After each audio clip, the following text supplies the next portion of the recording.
Today, I am joined by our political contributor, Senator Gaston. Hello, how are you, Senator? I'm doing well. How are you doing? I am doing fantastic. Thank you so much for asking. It's Black History Month. Come on. So let's, the same sentiment there, I hear? Absolutely. Absolutely. So listen, we have a lot to talk about today. Are you ready to dive in? Yes, let's just jump right in. Let's jump in. All right, so improved surveillance technology within the White House has discovered a Chinese spy balloon that is rumored to be stealing valuable information from the U.S. Now, this is very alarming, Senator Gaston. Could you please talk to us and give us a little insight as to why this is so alarming? Absolutely. This is concerning because we don't know exactly what the Chinese is attempting to do with the information that they are capturing and surveillancing.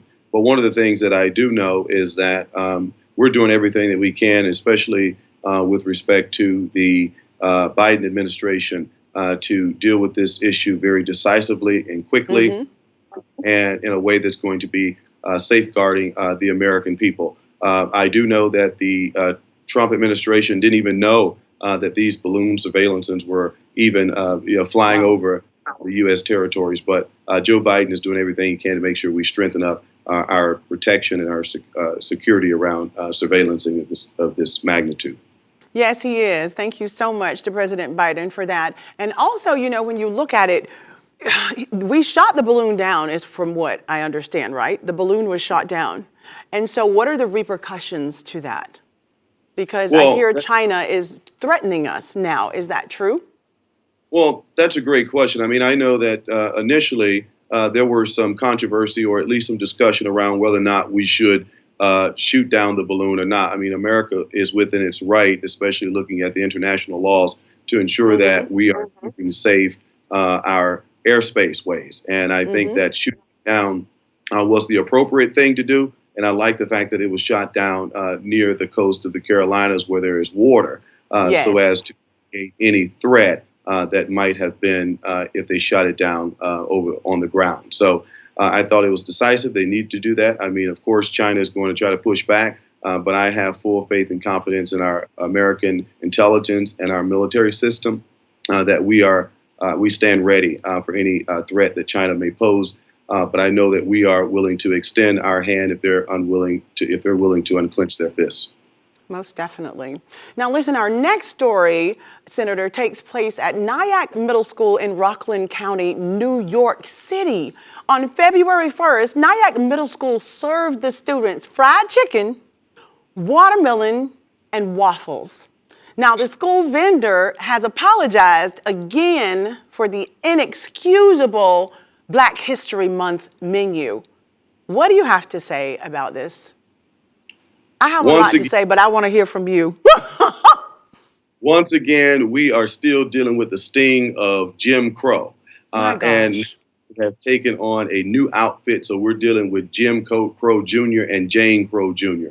Different acts happening at different times. I mean, aware of these derogatory tropes against African American people. And the fact of the matter is, you serve watermelon in February, and it's not even watermelon season. Okay. No, don't make me laugh. It's not. So what do you think they could have done differently? I mean, besides have maybe a committee that you talk to when it comes down to issues like this, but what could they have done differently? Well, first and foremost, this wasn't even something that was supposed to be on the menu. So how did it arbitrarily get on the menu? I think it was intentional. I think that, it's inexcusable, of course. I think that it's terribly insensitive. I do think that they need to do more investment around cultural sensitivity. And oftentimes, I think some people like to be blatantly ignorant about issues. And then when they happen, they turn around and say, oh, well, white folks eat the same kinds of stuff. No, this is something that is used as demonstrative to demonize Black people. And if you know the history, you would know that this is not okay. I mean, we've seen incidents of the sort happen even when Obama was in the White House, right? You had the Boston Tribune that wrote about the fence jumper who essentially was going to jump into the White House and was going to give Obama watermelon flavored toothpaste to brush his Wow. teeth. We Yes. saw other instances of this happening, with a a football team in Charleston, South Carolina, where the head coach did a ritual that after the game, he allowed the football players to take the watermelon, burst it over the ground, and start making ape-like noises. Oh We also, no. in Michael Brown's case, whether he was, when Michael Brown was killed by police, how the community there, a white community, as they were marching into Ferguson, threw watermelon at them and began to make ape-like noises. So, I That's so mean, this sad. is emblematic of the racism in this country. And what we saw happen at Nyack was just showing us that we have not gotten past racism and prejudice in our country. And we are clear that is intentional, which is very It's sad. So let's talk about, while we're talking about, there's a lot of wonderful things that happen during Black History Month, but some of the things I want to make us more aware of course, is police brutality. I'd like to talk to you about the tragedy of Tyre Nichols from Memphis, Tennessee, and ask you, do you see any parallels to the beating of Rodney King back in 1991, I believe that is, Yeah. where the riots in California, all of that happened. Do you see any parallels in those two tragedies? I actually, I actually do see a parallel in those tragedies, and it's terribly unfortunate. I mean, we've been dealing with police brutality in this country since the inception of the police departments. We recognize that we've come a long way, but we still have a long way to go. The incident that happened with Rodney King, at least Rodney King, he survived the attacks of the officers, Yes. and this at the climax where we had just started to get into film technology and camera technology. And his incident happened to be caught on a camcorder from neighbors and community that shared that widely with the public. Other than that, we would have never known about Rodney King. And That's likewise, so if we true. look at what happened recently with Tyre Nichols, we saw that officers operated in a very similar fashion, very militaristically. They beat him down unmercifully, and it's just totally unacceptable what happened. And these officers in Tyre's situation were Black officers.